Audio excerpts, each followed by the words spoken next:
On behalf of the NHSN AUR team, we are thrilled to be launching the NHSN Targeted Assessment for Antimicrobial Stewardship, or TAS. Next slide. What is a TAS framework? The TAS framework is a quality improvement tool developed by the CDC using the NHSN AU option. It has been adapted from CDC's Targeted Assessment Prevention, or TAS Strategy, which is a framework to prevent healthcare-associated infections. The TAS reports and dashboards are available to all hospitals participating in the NHSN AU option. It can be used by antimicrobial stewards at the individual facility level or within the group function by health departments, health systems, and other users. Next slide. You may be thinking, why was a TAS framework developed for antibiotic stewardship? AU users have been asking for the NHSN analytic support in helping meet their facility-identified SAR targets. Stewards often tell us that we've come up with a SAR goal of, for example, 0.9. How many days of therapy do we need to eliminate to get there? NHSN AU users can now input a prevention target, for example, a SAR of 0.9, and then the NHSN application will tell them how many days of therapy are needed to be reduced to meet their target goal. Next slide. The TAS framework consists of 3 components: target, assess, and steward. Target is to run the TAS reports in NHSN to identify facilities, location groups, and locations for further assessment using the ranked AU cumulative attributable difference, or AU-CAD. Assess is to utilize assessment tools to identify gaps and opportunities to improve antibiotic use. Steward is to implement antibiotic stewardship activities to address these gaps and opportunities. Next slide. What exactly is this AU-CAD? This is a metric used in the TAS reports and dashboards. The AU-CAD value translates the SAR target into a tangible number of antimicrobial days, or days of therapy, to reduce or add to achieve a SAR target. NHSN calculates the AU-CAD by multiplying the SAR target value by the predicted antimicrobial days and then subtracting that from the observed antimicrobial days. In the AU-CAD calculation, the observed antimicrobial days is defined as the antimicrobial days reported by a facility for a SAR antimicrobial agent category in a specified patient care location, group of locations, or group of facilities. Next slide. The predicted antimicrobial days is defined as antimicrobial days predicted for that same antimicrobial agent category calculated using the risk-adjusted SAR predictive models. The SAR target is defined as the SAR target chosen by you, the AU user, for each antimicrobial agent category. Now, how do I interpret the AU-CAD value? Like the SAR, the AU-CAD is not a measure of appropriateness. Stewards will need to evaluate the appropriateness of AU for select antibiotics or infections to inform the clinical relevance of the AU-CAD reductions or additions. The AU-CAD can be greater than or less than 0. A positive AU-CAD value represents the antimicrobial days that should be reduced to decrease the SAR value and reach the SAR target. This, of course, is a more common application for antibiotic stewards in reducing antimicrobial days. A negative AU-CAD value represents the number of antimicrobial days needed to add to increase the SAR value and reach the SAR target. Now, this is less commonly used as an application for antibiotic stewardship. One example would be in the context of the SAR category narrow spectrum beta lactam agents, where antibiotic stewardship programs may target an increase in the use of the narrow spectrum beta lactams compared to the broader spectrum beta lactams. Next slide.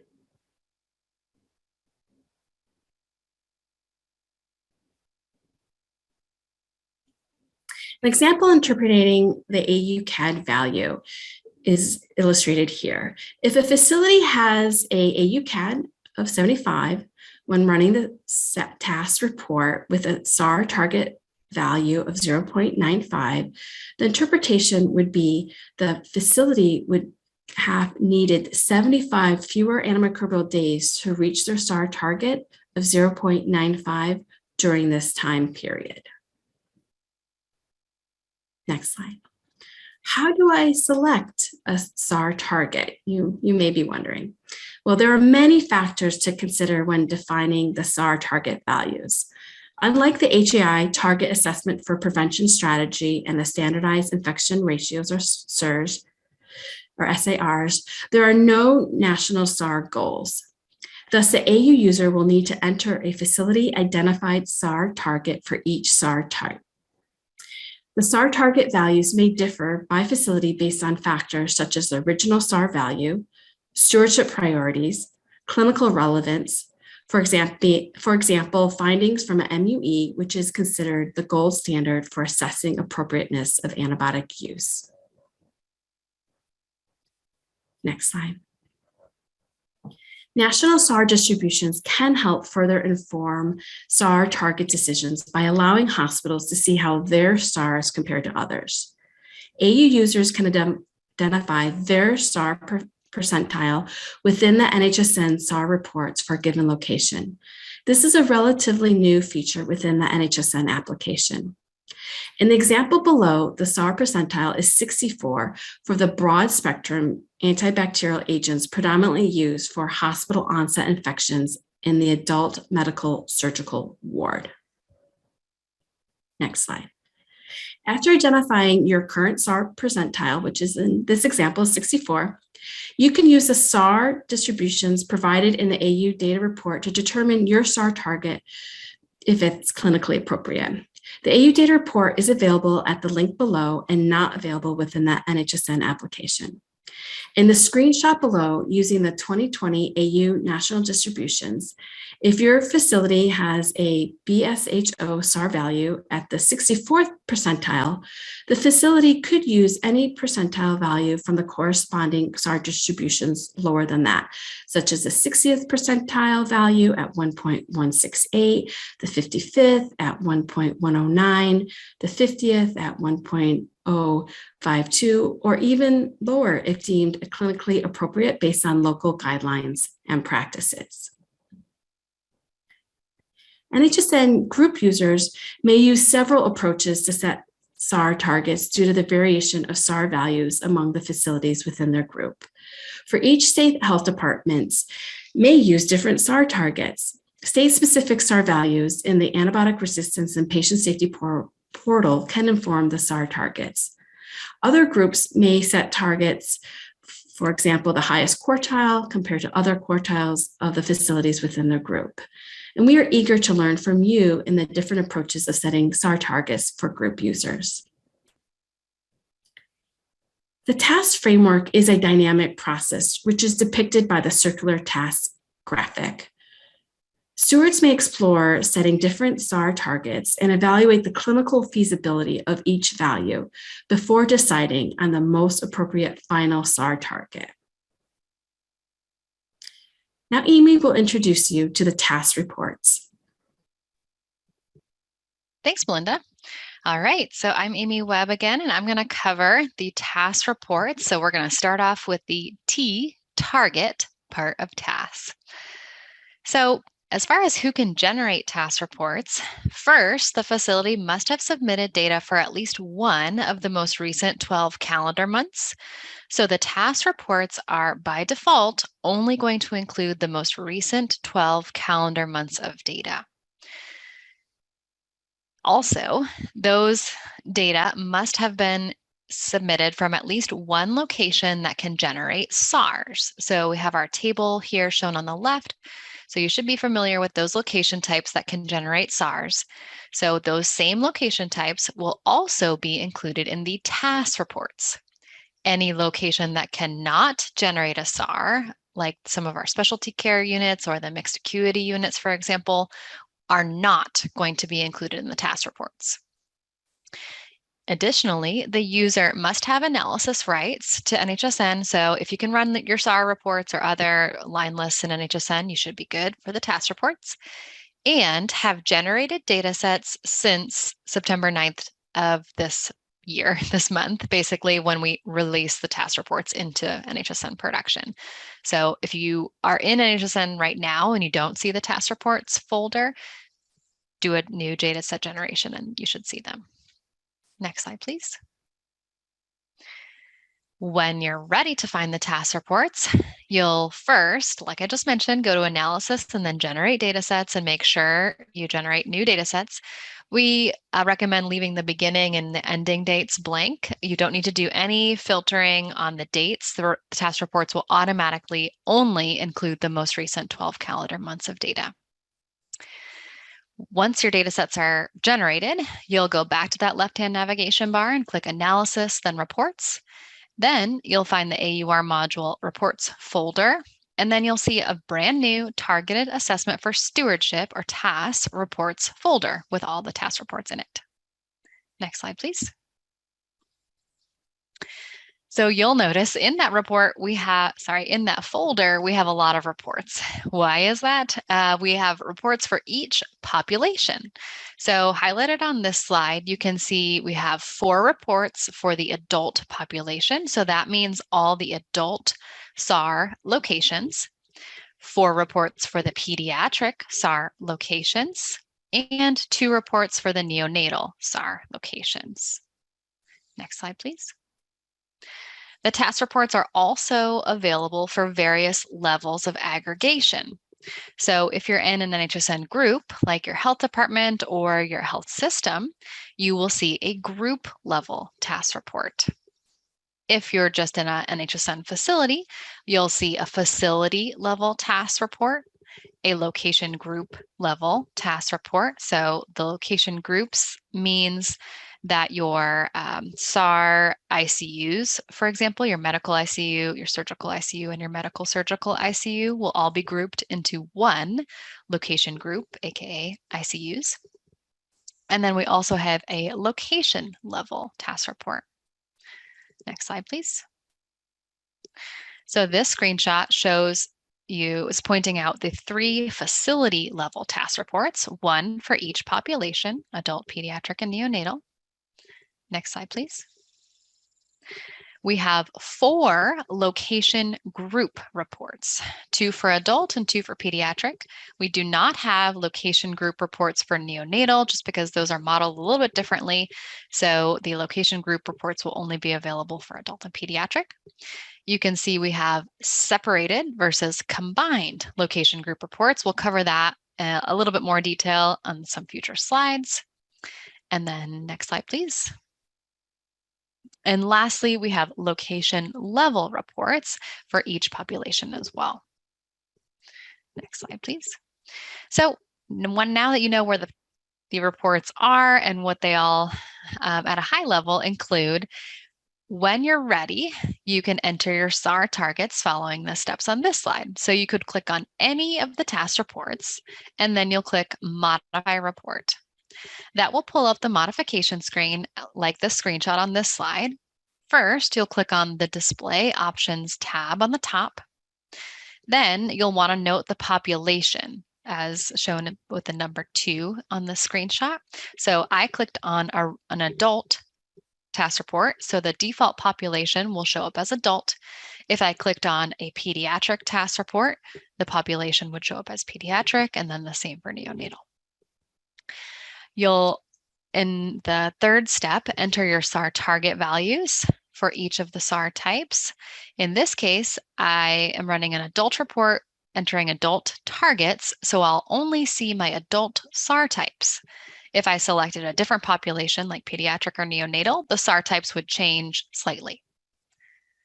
I can enter the same value for all of my SAR types here, like I shown in the screenshot of entering just the value of 1 for everyone, or I could enter different values, different SAR targets for each of the SAR types. After I've entered my values, then I'll click Save. Next slide. Okay, so some common questions about the SAR targets. So can I change my SAR targets after I set them? Yes, you can. So let's say you are in there today, just want to see what it looks like, and you want to just use a SAR target of 1 for now. You could set your targets at 1, run the report, take a look at it, and then immediately go back and set new targets to see what it looks like then. Do I need to set SAR targets for each individual TAS report? For example, the adult facility level report versus an adult location level report? The answer is no.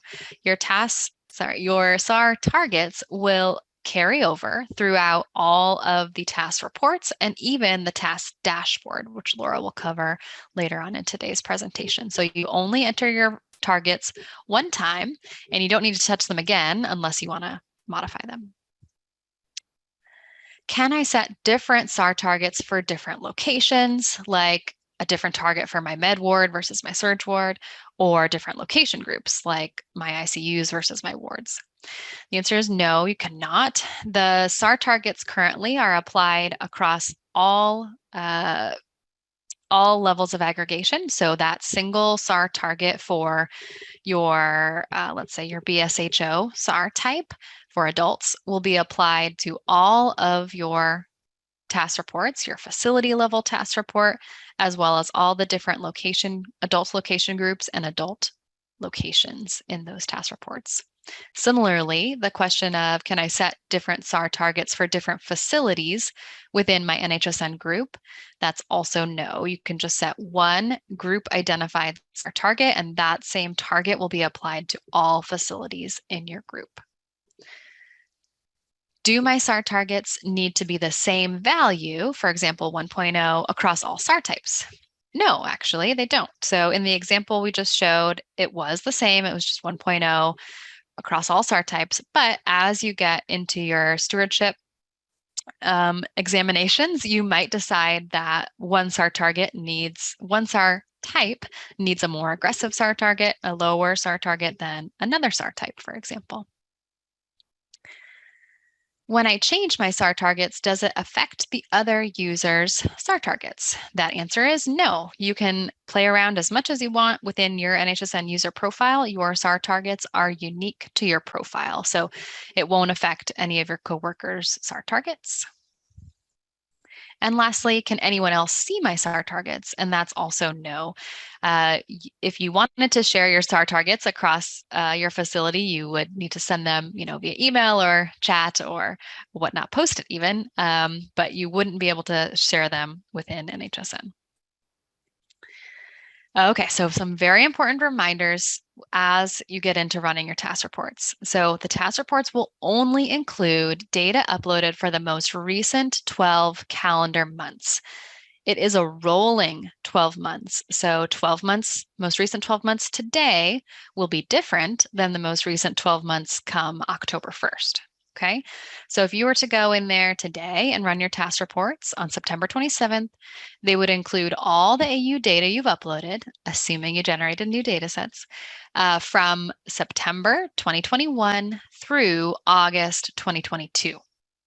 If you were to run those same TAS reports come October 1st, they would only include data from October 2021 through September 2022. So it'll do that rolling 12 months for you.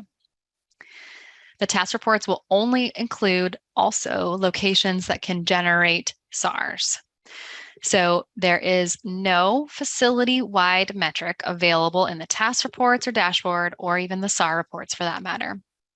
So when we say facility level aggregation of the TAS reports, that means all of the SAR locations in that given population. So in the adult SAR populations, for example, it does not include your locations that cannot generate SARS. So that's for example, a burn ward or orthopedic ward or a mixed acuity unit, for example.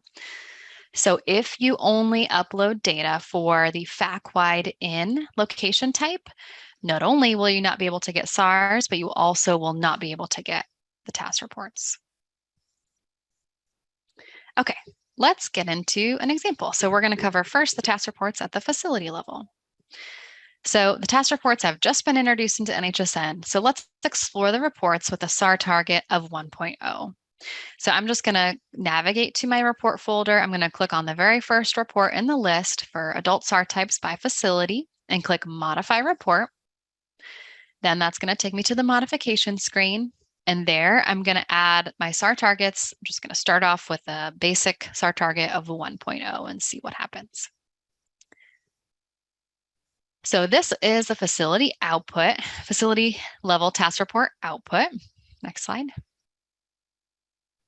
At the top, you can see in the header, and the second line of the header shows what type of report I ran. This is the adult SAR types facility.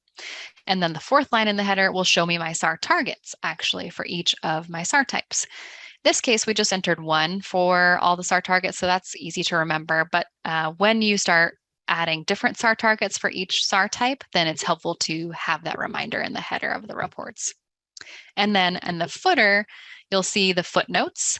The footnotes stay pretty much the same across all tables and TAS reports, but we do recommend checking those out if you do have a question about your data. You start in the footnotes.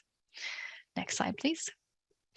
All right, so to orient you to all of the TAS reports, the first column that you really want to find is called SAR type cat. That stands for SAR type category.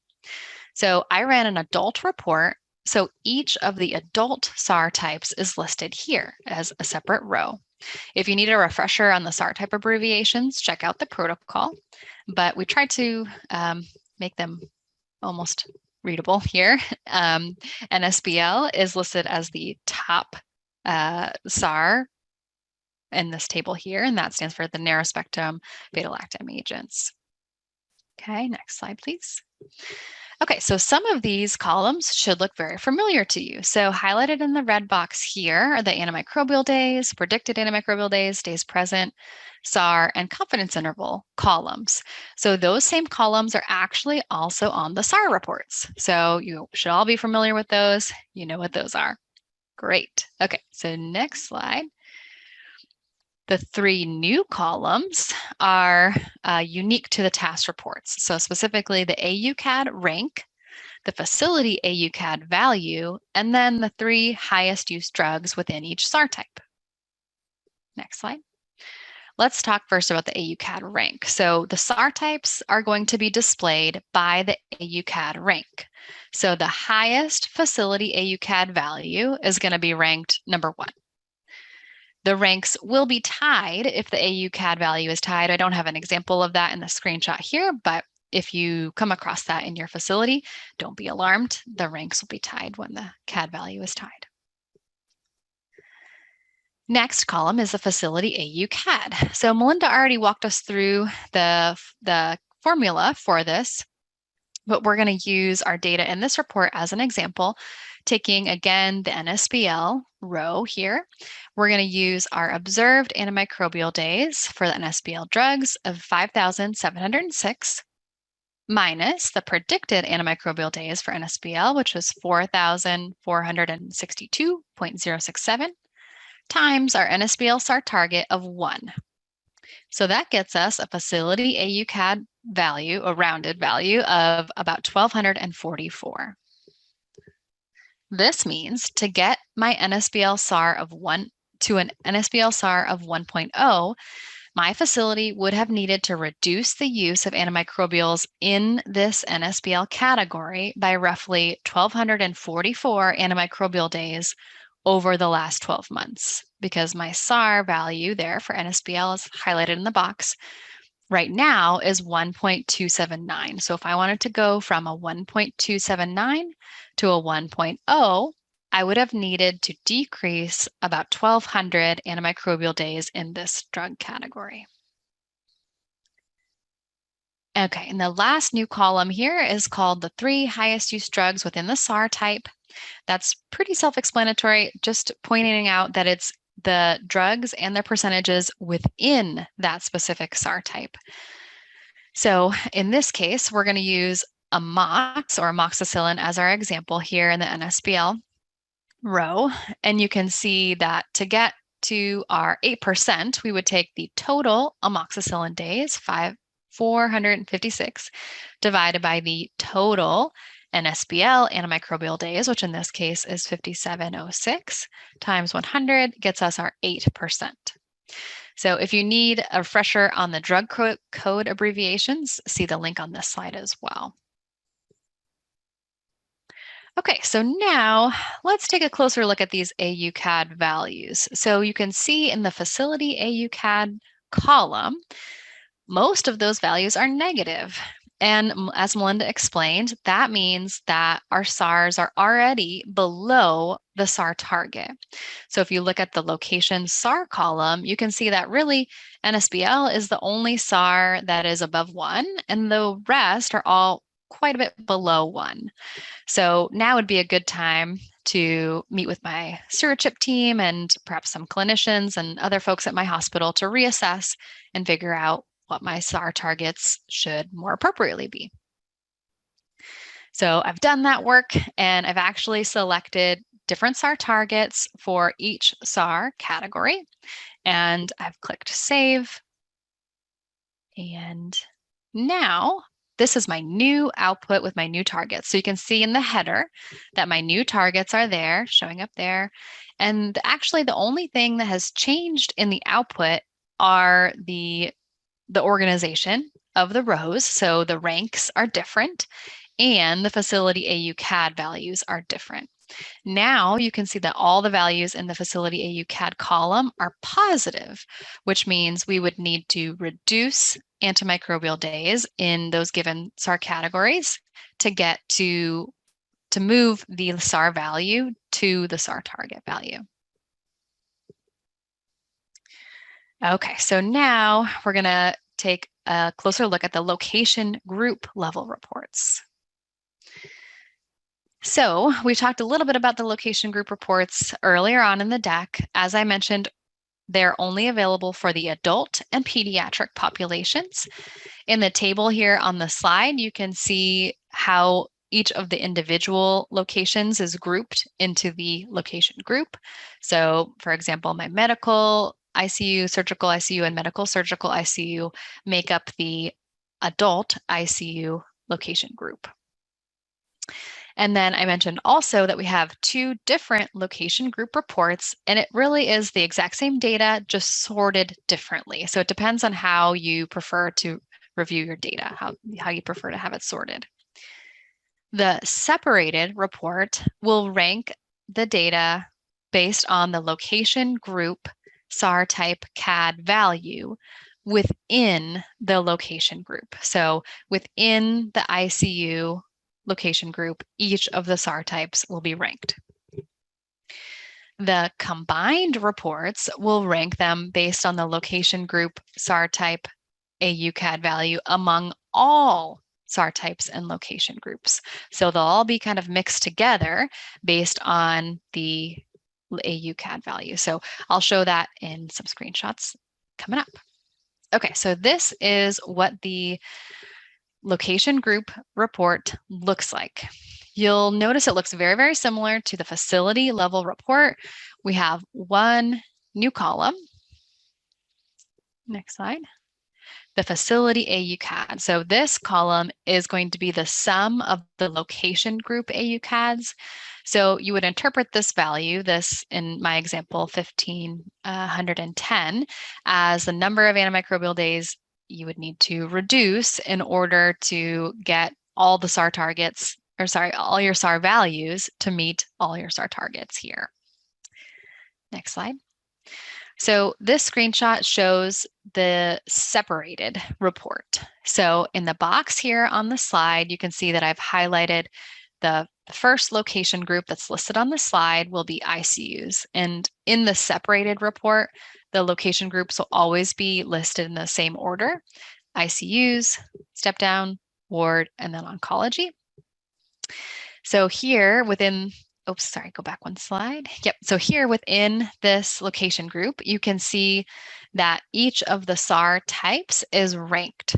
So for my ICUs, my top SAR type is BSCA. That has the highest location group CAD, ranked number 1, and the lowest location group CAD in my ICUs is my BSHO drugs at negative 857. Next slide. But if I wanted to look at it a little different way, I could run the combined report. And here you're going to see the location group SAR types ranked among all SAR types and location groups. So if I'm looking at the location group and the SAR type category columns, you can see that they're all kind of mixed together now. They're not as neatly organized with all of my ICU SAR types together. In this case, I can see that I've just highlighted the top 5 location group SAR type categories with the top 5 location group AUCAD values. And we can actually see that in this example, for our adult wards, the gram-positive SAR type has the highest location group CAD with 696 antimicrobial days to be reduced if I wanted to move my location group AUCAD value for my wards from the current value of 0.68 to my SAR target for gram-positive up in the header of 0.45. So if I wanted to take a closer look at those ward locations, I would run the location level report. So we're going to take a quick look at that next. So this is the output for a location level report.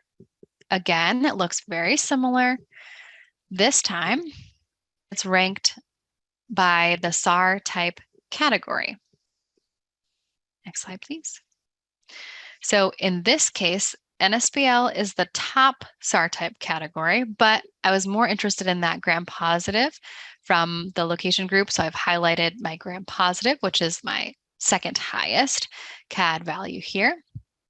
And then within the gram-positives, all of my individual locations are ranked based on their location AUCAD value.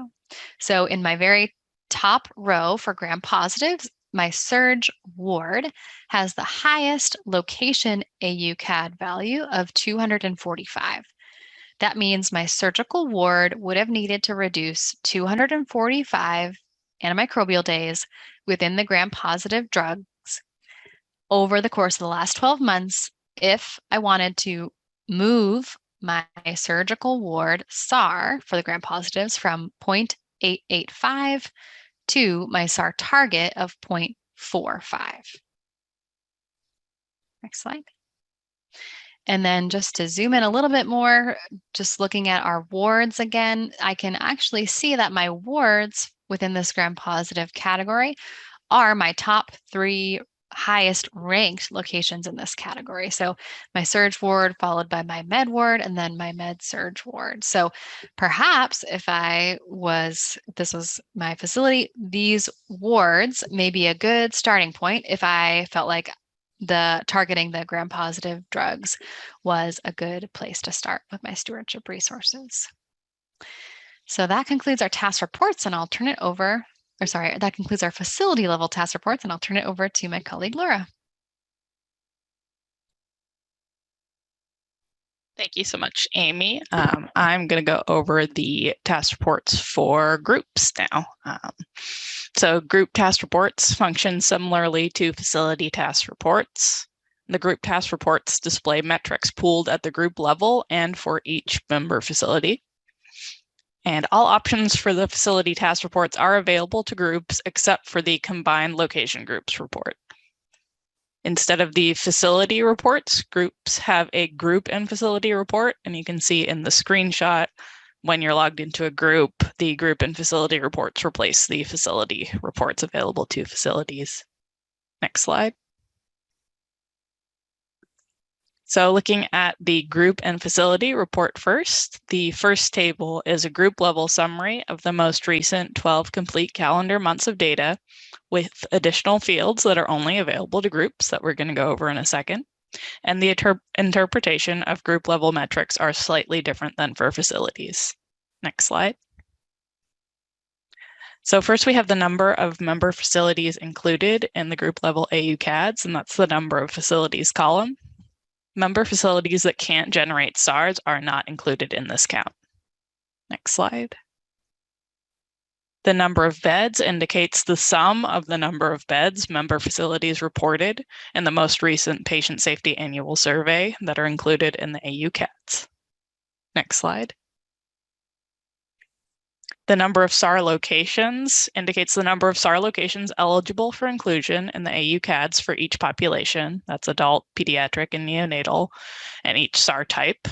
And just a note that the neonatal fluconazole SAR type excludes data from level 2 NICU, so you might see the number of SAR locations for that specific SAR type differ from the other ones. Next slide.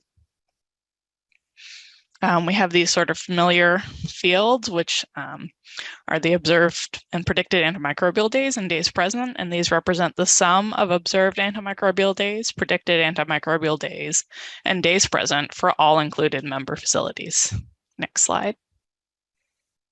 The SAR and 95% CI columns are the pooled group level SAR for all included facilities and the associated 95% confidence interval for that SAR. Next slide. And finally, the pooled AUCAD is the AUCAD pooled at the group level, which uses the SAR targets set by the group, so not set by each individual facility. It's whatever you set as a group user. And it uses these with the sum of observed and predicted antimicrobial days for all included member facilities. Next slide. We also give you the 3 highest use drugs at the group level here. This is the top 3 antimicrobials that contributed to each SAR type at the group level, and they're pooled for all included member facilities. And just a note that this doesn't identify how many antimicrobial days each facility contributed. You'd have to scroll down and look at this facility-specific data to figure that out. Next slide. So the other tables in the group and facility report provide metrics for each SAR type and member facilities. And this is the same information that facilities receive in their facility level task reports. It's just you get information for everyone in the group at the group level. Next slide. The next report we'll go over at the group level is the location group separated report. This has the same information that facilities receive in the task report location group separated report for each member facility. And just a note, because these reports are generally so long for groups, the first table in the reports is the all SAR type, and the second table contains the other SAR types. And this is the same for the locations reports, which I'm going to go over in a sec. Next slide. And finally, the locations report at the group level also has the same information that facilities receive in their locations report for each SAR eligible location within the member facilities. And just another note that this report may get very long if your member facilities have a lot of SAR eligible locations mapped, because it'll give you information for each facility and then each named location that's SAR eligible within the facility. Next slide. So next I'm going to go over the TAS dashboard, which is sort of a different way of visualizing the AUCAD data. The TAS dashboard allows NHSN facilities to visualize locations with the greatest need for antimicrobial stewardship. It displays AUCADs over time by quarter for the most recent complete 4 calendar quarters at the facility and location level. So that's a little bit different than the TAS reports. It's the most recent complete 4 calendar quarters instead of the most recent complete 12 calendar months. And unlike the TAS reports, users can't change the time period and level of aggregation displayed on the dashboard, but you can always go look at the TAS reports if you want to see other levels of aggregation or time periods. Next slide. So if you want to get to the TAS dashboard, it's located on the NHSN Patient Safety Component homepage, or you can get to it by navigating to Dashboard and then TAS Dashboard from the left-hand menu in NHSN. Next slide. So the first step for setting up the TAS dashboard, as it is for most analysis reporting functions, is to generate new data sets. The dashboard has a generate new button on it, and this button generates data sets for all NHSN patient safety component modules, just like navigating to analysis and then generate data sets from the left-hand menu. So just keep that in mind. If you have other reporting needs for HAIs, this button will generate new data sets for everything. The last generated date displays the last time you ran a data set generation. And you should always generate new data sets after uploading new data into NHSN so that you can see them. Next slide. The next part of the setup is the population drop-down menu, which displays the TAS dashboard for each population, adult, pediatric, or neonatal. Only one population can be displayed at a time, and the adult population is selected by default, but you can change the population using this drop-down. And for this example, we entered SAR targets of 0.40 for each SAR type. Next slide. So going back to the SAR targets, these are the same as the SAR targets used for the TAS reports, and they're unique to your NHSN user account and can be changed at any time. So if you've already entered SAR targets in the TAS reports and then you come to the dashboard, they should appear here. And the TAS dashboard displays AUCAD data based on the SAR targets you entered when you click Save. So enter your SAR targets if you haven't already and click Save. Next slide. And you should see this. This is the main graphical display of the TAS dashboard. Next slide. So I'm going to go over each component of the TAS dashboard generally for you. The y-axis displays the numeric AUCAD value. And this axis automatically adjusts to accommodate the range of AUCAD values for your facility, including values above and below 0. Next slide. The x-axis displays the abbreviation for each SAR type available for the selected population. In this case, we're showing adult. And the full names of the SAR types can be found in the TAS dashboard footnotes. Next slide. This sort of main graph in the center is a graphical interpretation of AUCADs for each SAR type over time by quarter for the most recent complete 4 calendar quarters at the facility level. Next slide. And if you notice a couple NDs here, AUCAD values only appear if you've entered a SAR target and have uploaded AU data for locations that can generate SARs. ND, or no data, indicates no data are available for that SAR type quarter combination, or an AUCAD for the specific SAR type quarter combination cannot be generated. Next slide. So if we just focus on one of these bars, we can look at the 2021 quarter 2 gram-positive bar and go through the interpretation.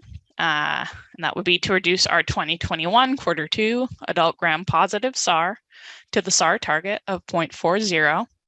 We would have needed to reduce use of adult antibacterial agents predominantly used for resistant gram-positive infections at our facility by at least 482 antimicrobial days. Next slide. You'll notice below the TAS dashboard, there's table, and that just displays all of the information in the TAS dashboard in a tabular format. There's no new information in here. Next slide.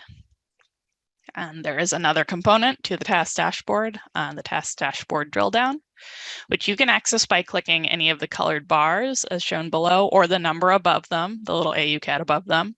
That will take you to the TAS dashboard drill down for each SAR type and quarter combination.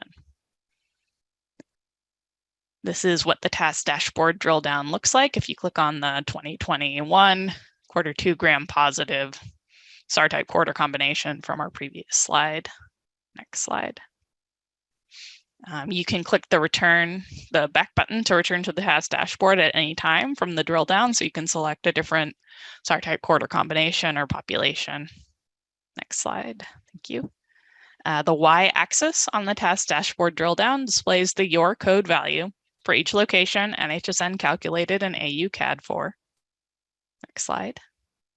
The x-axis displays the numeric AU CAD value for each location, and this automatically adjusts to accommodate the range of AU CAD values for your locations, including values above and below 0. Next slide. The main graphical display is a graphical interpretation of the AU CADs for each eligible location for the selected SAR type and quarter, ordered by AU CAD from highest to lowest. Next slide. So let's interpret one of these bars like we did for the main part of the TAS dashboard. We can look at the medical surgical ward at the top there, which is called MedSurg 64. We can say that MedSurg 64 had the highest AU CAD value among the locations that contributed to the 2021 Q2 adult gram-positive SAR. To reduce MedSurg 64's 2021 Q2 adult gram-positive SAR to the SAR target of 0.40, we would have needed to reduce use of adult gram-positive agents in MedSurg 64 by approximately 115 antimicrobial days. Next slide. There's a table below the TAS dashboard drill down as well. And this table repeats the information from the graph with the addition of observed antimicrobial days, predicted antimicrobial days, and the 3 highest use drugs within the SAR type and quarter combination for each location. Next slide. So just going over the 3 highest use drugs column, this displays the top 3 antimicrobials that contributed to the selected SAR antimicrobial category for the selected quarter for each location, and, in parentheses, the percent of observed antimicrobial days each antimicrobial contributed rounded to the nearest whole number. The drug names here are abbreviated with NHSN drug codes for space, and the full drug names can be found in the AUR module eligible antimicrobial agents spreadsheet. If 2 or more antimicrobials contributed the same observed antimicrobial days, they're listed in alphabetical order by drug code. Next slide. So if we just look at this first line here for MedSurg 64, we can interpret the 3 highest use drugs. In this case, it indicates that ceftaroline, dalbavancin, and aridavancin tied as the most frequently administered antimicrobials in the adult gram-positive antimicrobial category for MedSurg 64 in 2021 Q2. So they're listed in alphabetical order here by drug code. And ceftaroline, dalbavancin, and aridavancin each contributed 14% of the observed 245 antimicrobial days. Next slide. TAS dashboard can also be used by groups in addition to facilities. NHSN groups can use the TAS dashboard to visualize overall AU CADs for the group as a whole and for member facilities. The group TAS dashboard displays AU CADs pooled at the group level. And clicking into the drill down allows groups to view cumulative AU CADs for each member facility. All options for the facility TAS dashboard are available to groups except location level data and the top 3 highest use drugs. These options are, however, available in the TAS reports. So if you would like those fields for your group, you can go over to the TAS reports. And the interpretation of group level AU CADs is slightly different than at the facility level again. Next slide. Thank you. Setup for the TAS dashboard for groups is pretty similar to setup for the facility level. Some special considerations are that groups can't set different SAR targets for each member facility, like Amy talked about, just 1 per SAR type. And setting targets at the group level does not affect member facilities' SAR targets or SAR data, so don't worry if you're playing around with the SAR targets at the group level, it's not doing anything at the facility level. And for this example, we entered SAR targets of 1.2 for the all SAR and 0.2 for everything else. Next slide. Here's the TAS dashboard for groups main display, and I'll go over each of the components like I did for the facility dashboard. Next slide. So an interpretation here, the X and Y axes are the same for the main dashboard, so I won't go over those again, but to interpret the BSHO 2021 Q3 AU-CAD would be for member facilities to collectively reduce their 2021 Q3 adult BSHO SARs to meet our SAR target of 0.20. They would have needed to reduce use of adult BSHO agents by at least 449 antimicrobial days. Next slide. The TAS dashboard drill down for groups, you get here the same way as you do for facilities. You click on the bar. So we're looking at the 2021 Q3 BSHO bar if we clicked on that. Next slide. So the y-axis of the drill down for groups is slightly different. This displays the facility ID or org ID for each member facility NHSN calculated in AU-CAD for. Next slide. If we look at the top one here, we can just interpret it. This is for facility org ID 10036. Org ID 10036 had the highest adult BSHO AU-CAD among the included member facilities in 2021 Q3.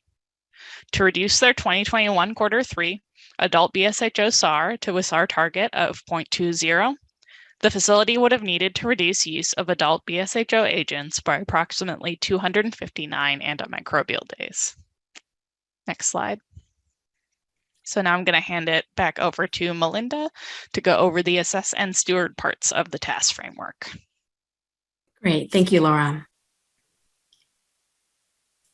As mentioned earlier, assess refers to utilizing assessment tools to identify gaps and opportunities to improve antimicrobial use.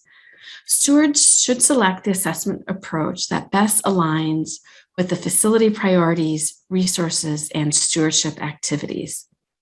Some of the assessment tools listed below evaluate the comprehensiveness of an antibiotic stewardship program, such as the Hospital Core Element Companion Document entitled Antibiotic Stewardship Program Assessment Tool, while other assessments focus on identifying opportunities where antibiotic use may be improved, more detailed review.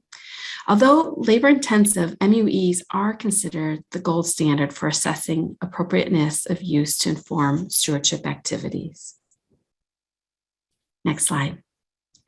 Once assessments have been completed, the findings can be summarized and presented to the Antimicrobial Stewardship Committee and/or hospital committees such as P&T.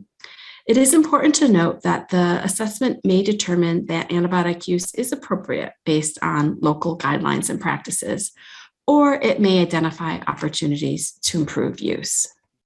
Next slide. Once the findings have been summarized and presented as part of the assessment, the Antimicrobial Stewardship Program can embark on planning and implementing antibiotic stewardship activities addressing the identified gaps and opportunities. And this represents a steward component of the TAS framework. The TAS guide includes CDC stewardship resources for facilities to expand components of their antimicrobial stewardship program. And in the interest of time, we will have you review those resources on your own. Next slide. This concludes our summary of the TAS framework. We hope you can employ the TAS framework to use NHSN AU option data for action to optimize antibiotic use at facilities. Next slide. Thanks, Melinda. So we have just a few slides here. I know it is the top of the hour, so for those that need to jump off, feel free. We will be recording the session and posting it later. We will go just a few minutes over here.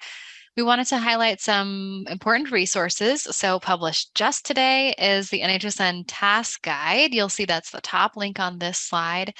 That TAS Guide covers a lot of what we covered today, in addition to lots of other helpful information, as well as lots of references in the assess and steward sections. So please check that out. And then I have the link here for the AUR module analysis quick reference guides. Right now, that QRG list contains all of our the reports that are available for like our SAR reports and our line lists and whatnot. We are working on finalizing our quick reference guides for the TAS reports and hope to be posting those soon. And then lastly, we have our AUR module protocol link and then the AUR training link. This video will eventually be posted under the AUR training webpage, but when we do post it, we'll send out an email so that you know it's live. Next slide, please. So now we're just going to take a few minutes for Q&A. We've been getting a lot of questions in the Q&A. Thank you all for those that have entered them. You're welcome to type them into the Q&A box now. If you don't get your question answered today, or you don't think of it until after the call is over, you're welcome to send your protocol and submission-based questions to nhsn@cdc.gov. That's just what we call our main help desk. And then for CDA related things like submission and troubleshooting questions, you can send that to our CDA help desk, which is a slightly different email address, nhsncda@cdc.gov. So I'll give it a minute for folks to put in their questions and answers. Let's see. So as a reminder, we will be sending out the slide deck tomorrow. So you should get the PDF of the slides at least in your inbox tomorrow.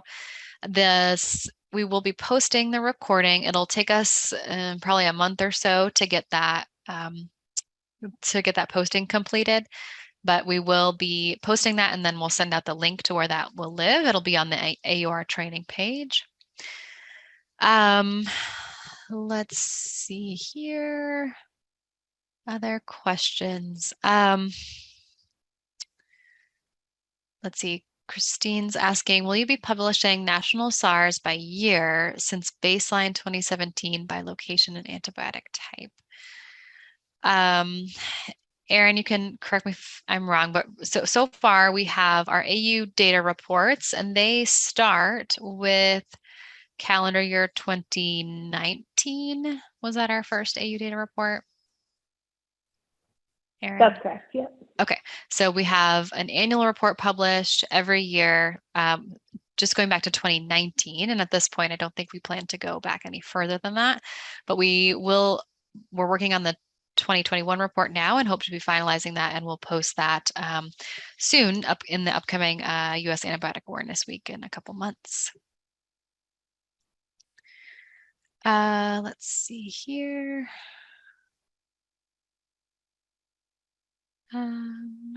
Great. Let me go through some of the ones we've gotten so far.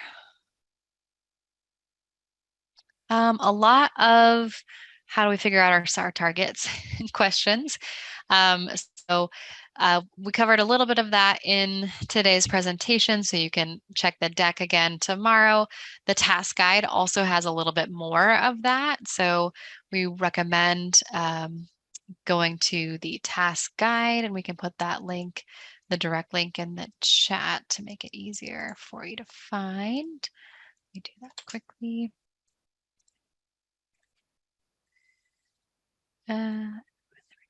Okay, so I put the task guide link in the chat so you can open that up.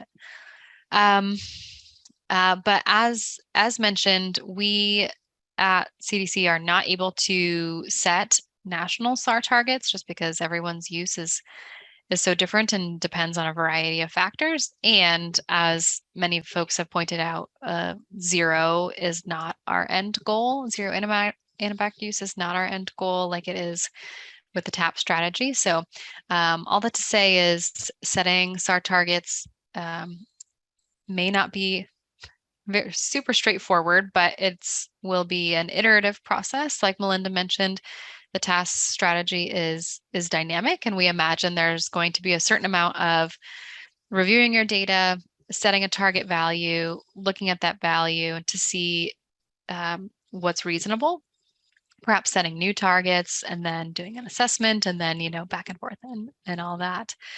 Hopefully ultimately improving the use at your facility. Let's see.